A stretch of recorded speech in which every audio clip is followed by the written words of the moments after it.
I don't know if you can see it or not, but that's kind of what we had to do to the bell housing to get that pipe in there. And I just angled it back. It's got a flat spot to the front, and I took the top down.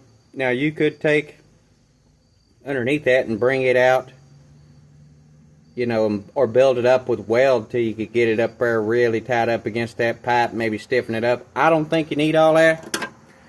Definitely wanted room to get my hand in there. I'm not going to fight something and blah, blah, blah. You know what I'm saying? I know Sleeper Dude, his boy's building a little truck right now. Reminds me of a little truck that me and Old Man Bill put together. They built derby cars and all that jazz. So, man, we took an old Ford Ranger one time, welded the frame up solid. I think he welded the cab to the frame, said it would stiffen it up or something. It had a Mustang motor in it that would outrun Jesus. Oh, you'd come around that thing and mock Jesus, buddy. It was pretty tough. That was a tough little truck he had. And plus, we had it tuned. You know, we took it up here and had it tuned on an all-wheel drive dyno. I took Papaw's little Mustang. He's like, man, I don't know, it's pretty sick. I got it all wrenched up, got it to where it run. He's like, man, it ain't got no to it. Well, that little yellow Mustang, Chaz Moran bought that thing here a while back. They couldn't make a deal on $50. Oh, he'll let something set till the tires rot off the rims and the rim will sit right on the ground.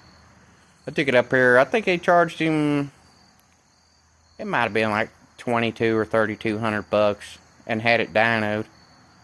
I took it for a ride. He's like, Jamie, I don't know. I don't want nobody else to drive that car anymore. I said, what's wrong with it, Bubby? He pooped all over himself. He said that thing scared the crap out of me. And I got in there and I smelled poop. I was like, oh. He's like, yeah, I pooped up my pants. That thing almost got away from me. It'll scoot. But that was funny. And Chaz, he let that thing set. Oh, we had the exhaust put on it, the brakes, new set of wheels, brand new tires, had it painted, had it tuned. Oh, it still ran good. Chaz drove it through here not long ago. He said, you know what? The old man finally sold me that old Mustang.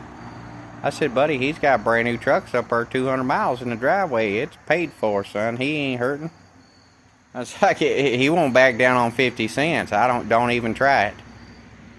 And I had that old Mustang tuned up. He said, he's like, you know how any good little Mustangs are? I said, Daddy's got one. Oh, Bubby. He's got an old split window Corvette up there people drool on. He bought that thing, its original owner, convertible. It's rat nest. We tried to get it restored for him there one time, and, you know, they were just trying to buy it. They wasn't going to work on it. It sat there for a long time. You know, it takes a lot of that. It takes a lot of gel coat to soak all that fiberglass. It'd take today's prices, I'd say it would take $200,000 to get it done up right. You know, have the, you know, nothing duplicate, but have that pop metal dipped in, you know, have it anodized to where, you know, it'd pull all that old chrome off, and then build it up with copper and buff it out and make it right as rain, you know, to do it right. You know, ain't no BS to it. Do it right. He's a particular guy. You know, he does your job, buddy. It's on point, you know. But he collects those old Corvettes, and like I said, he's got that original split window. It's a 62 or 63. It's only got like 40 or 60,000 miles on it. I think it's real low miles. We fired a couple of them a while back and got them going. He took it for a little night out on the town, you know, just cruising around. But, I don't know. I just wanted to touch base with you and show you what I had to do to that bell housing. And it's got flat spot on the bottom, and then, you know, I just had to bevel it to the top. I beveled it one way on that side and one way to the transmission side so that pipe could run through there.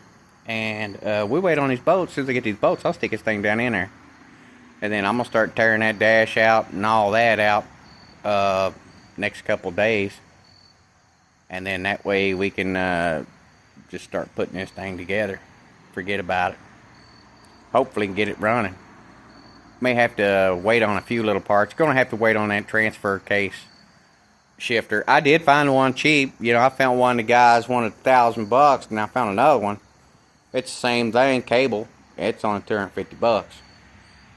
So, now $1,000 for something that, it's a little much. It looks heavy duty though. I mean, it's really nice. But you can pick out your shifter and your length on your shifter and the cable length, and just to directly pull that out, put that in, and bolt it to the floor and shift it. It even offers a neutral on it too, but it's better price range for something, just an old truck. I guess I said $44.77 or whatever the number was. It's a 231 transfer case in this thing. They make a 231 and like a 207 or something. Jeep has them, and then Chevy GM got those style. 231, I think it is. I got to identify it with the tag and all that, make sure. But I found a decently priced shifter that's fairly priced. $1,000.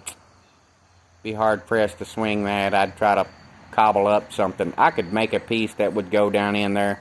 I think the way that works, it's got like the one that I seen was like a piece that went down in there, and it had a plate, but they machined that plate to bolt down on there. Then that piece goes down there with an O-ring, but it had like a bottom of a distributor. It must turn a lot in order to engage that 4 high, 4 low, and 2-wheel drive. But it offers a neutral in there, even on theirs, and you can get whatever style shifting length and all that. It's pretty neat. I was like, well, that's worth the money, but to get like a shifting box for that transmission, probably toggle switches. The TCI, you gotta have a TPS sensor.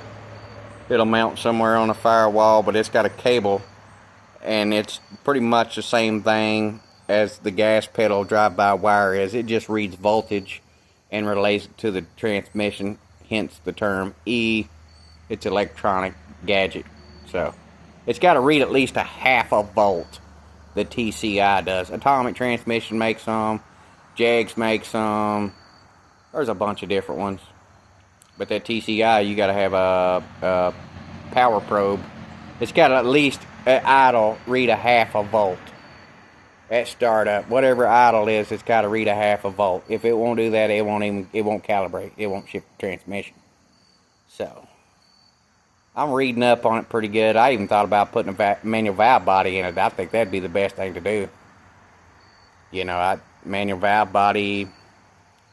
They got problems with that servo spring. It's got like a 2-spring deal. It breaks that little spring. It'll make it like lunge and stuff, and square peg round hole, the valve body and stuff. You eventually got to change out that valve body gasket and put another wiring harness on it and stuff like that. But I was even thinking about a valve body, but you gotta have something that will, to leave it factory, just make it look neat and clean, and about the same price as that transfer case shifter. You can do the solenoids too. You can just do it all at the column. You just pull down the first gear and work it manually.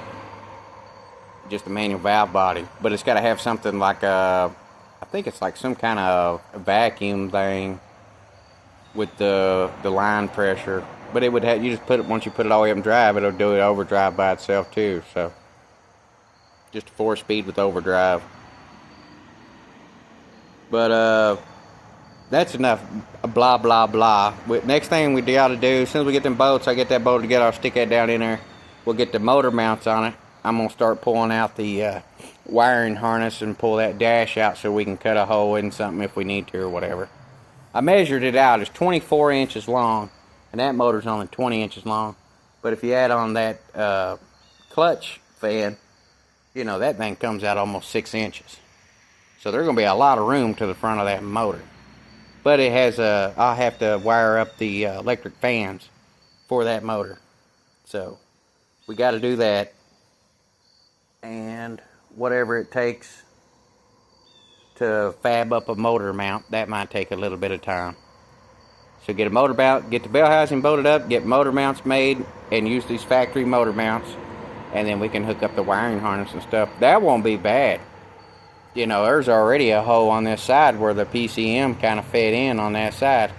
I got that piece up there. I just burn that off, cut that big, stick it up there, put a couple little tack welds, seam seal it in. You know, just kind of make it look like a factory job. Hopefully. You know, all we got to have is the motor to run. And then I'm going to try to scab in. I'm going to see how they wire that. I'll have to look up some wiring schematics. That'll take some time. You know, but I'll just leave most of that factory wiring harness on there and just splice it into the relays for the headlights for that other wiring harness. And just hook up a vacuum for the brake booster and just whatever on them brakes. It won't hurt it with it being unhooked. They'll still work just the way they should. So it'll be power brakes, but it won't be ABS with traction control because it's got ABS wheel spin sensors on it. I don't want that crap. When I smack that baby down, I want it to go. If I need some traction, I'll put that baby in 4 high and smash that loud pedal. And it'll have a regular gas line. I'll have to cut some holes out in the firewall, this and that. Mount the gas pedal up. Looks like that AC line will bolt right up to this AC compressor. It's on the same side as that one and everything. But that'll just make it beautiful. If we can use that factory style heater box, I'm gonna pull that dash, pull the wiring harness off of that crossbar, and use that other wiring harness onto that crossbar. That's kind of what I want to do with it. You can take the one off and put it on that one, and then figure out what it would take to make the that heater switch work and all that. So I don't see no vacuum lines. I think it's all electric. But to figure that out with a wiring schematic and get it wired in to where, you know, when you turn it on, it works. You know, I think the AC will. It looks like the AC is the same thing, and all that'll fit. The power steering lines, now I'll have to figure out something with that. I could, you know, use the factory ones for so far, and then whatever that is, and use a shark bite or a compression fitting on the high side. We'll try it. If it don't work, I do know a person that can make some. It wasn't bad, like $40-$60. So wow, it's reasonable. You know, he's like, yeah, I'll do whatever you want. You could actually send these 2 wiring harnesses to a place that I know, and they'll wire it all up, make it work factory just like you got. You know, they'd take 2 wiring harnesses, it'd be just plug it up, Bubby, and it'll work. So, you know, don't have money for that, but it'd be nice.